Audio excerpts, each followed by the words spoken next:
in the universe. In your average iPhone or mobile phone, 40 of those elements are used, which I just think is staggering. 40 elements. When you think it's a circuit board, some glass and some aluminium around the outside, to actually involve 40 different elements I think is staggering. And I learned also that there's £1.20's worth of gold in your average iPhone on the circuit boards, which when you mine gold and you extract the gold ore, that material that is refined into gold has got 300 times less gold in it per kilogram than your average mobile phone. So in fact, if you were to recycle mobile phones or melt down mobile phones and extract the gold from them, it would be 300 times better source of gold than gold mining, which is absolutely incredible, I think.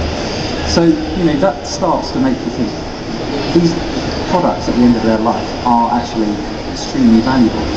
The other thing that I learned about a mobile phone is every single touch screen of every single phone uses a compound called indium tin oxide, and that's the only way at the moment that anybody knows of creating a touchscreen conductive surface.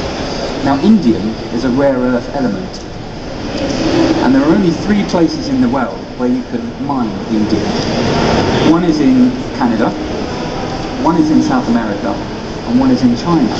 So immediately it means that the compounds in your phone, the elements of your phone, must have come from one of these places. So the mobile phone is probably in all of your pockets will have a piece of an element extracted from either Canada, South America, or China in it.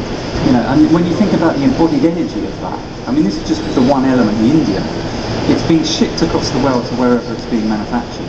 You know, then the phone itself is being made, and then the phone's being shipped to wherever it's going to. So when you consider that there are about 10 billion mobile phones now in existence, and it's just staggering that the energy and the effort has gone into creating something, and then at the end of its life, what do you do with it?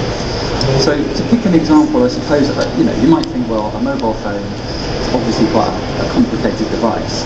I wanted to pick and explain something that I've made that is really, really simple, and then maybe talk about the processes and the thoughts that have gone into a really simple product. So what I'm going to talk about is the lunchbox that I designed. So the start point was thinking, how can you encourage kids to have a piece of fruit? How can you protect it from being bruised and bashed?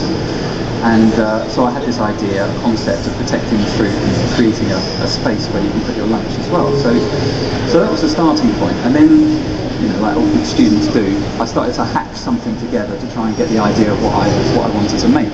So the first step was this, which is really just a piece of foam that I've got kind of hacked into a rough shape that I thought might work. And then I wanted to create this sort of spheres with the fruit, so I chopped a tennis ball up, and I created that in order to show a manufacturer or to show somebody what I was thinking, and just get an idea of the size and shape and dimensions. Then the next step was to produce some CAD drawings on my laptop of what I wanted to create. So that's where this came in.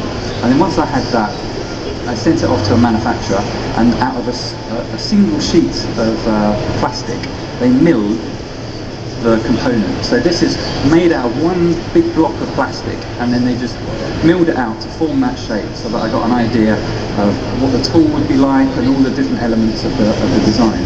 The next one is, this is the first shot that we took from the injection mould tool. So after we decided upon the design, the dimensions, we then created the mould tool, which is, you know, imagine like a chocolate mould. You've got a big chunk of steel that's machined out in reverse of what you actually want to produce. This was a 350-ton press, so that's the amount of pressure that you need to press the plastic to create an area inside. So you close the mould, you have that amount of pressure, and then you inject the plastic into it.